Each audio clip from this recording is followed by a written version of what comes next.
இந்த 2 லைன் போட்டிருக்கேன் இல்லையா, நான் ஆல்ரெடி உங்களுக்கு வந்து ட்ரையாங்கிள் ஷேப்பில் வந்துட்டு டபுள் ஜர்தோசி ஃபில் பண்ணுறது எப்படின்னு போட்டிருப்பேன் ஒரு வீடியோவில். சேம் அதே மாதிரி தான் இதுவும் நம்ம இந்த ஜடப்பின்னல் மாதிரி இருக்கும். அந்த ஜர்தோசி ஸ்டிச்சஸ் வந்து ஜடப்பின்னல் போடுற மாதிரி இருக்கும். நான் உங்களுக்கு அது போடலாம். இப்போ 2 ஜர்தோசிஸாக இப்போ வைக்க போகிறேன். அது எப்படி வைக்கிறதுன்னு பார்க்கலாம். அதாவது இந்த லைன்லேருந்து ஃபுல்லாக வைக்க மாட்டோம், இதில் கொஞ்சம் தள்ளி வைக்கிற மாதிரி வச்சுக்கலாம். ரொம்ப கிராஸாக தான் வைக்க போகிறேன் நான். ஏன்னா கிராஸாக ரொம்ப எவ்வளோ கிராஸ் கொடுக்குறோமோ அவ்வளோ இதுக்கு வந்து இந்த ஸ்டிச் ரொம்ப அழகாக இருக்கும்.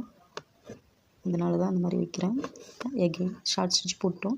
மறுபடியும் இதில் வந்து 2 ஜர்தோசி வைக்கணும். 2 ஜர்தோசி வச்சுட்டு ஆஃப்டர் மறுபடியும் கொண்டு வந்துக்கலாம்.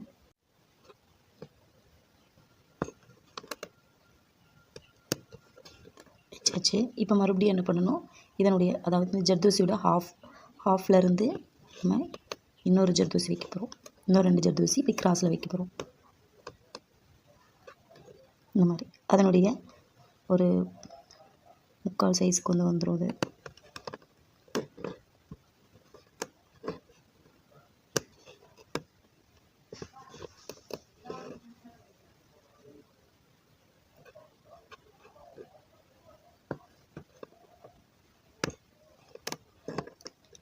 சேம் இதே தான் வந்து நான் லாஸ்ட் வரைக்கும் பண்ண போகிறேன்.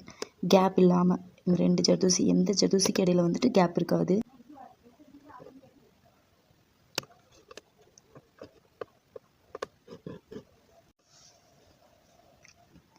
நம்ம முடிக்கிறதும் சரி ஸ்டார்ட் பண்ணுறதும் சரி ஜர்தோசியை நம்ம முன்னாடி போட்டிருக்கிற ஜர்தோசியை ஒட்டியே ஸ்டார்ட் பண்ணிங்க முடிச்சிங்கன்னா பர்ஃபெக்டாக வரும்.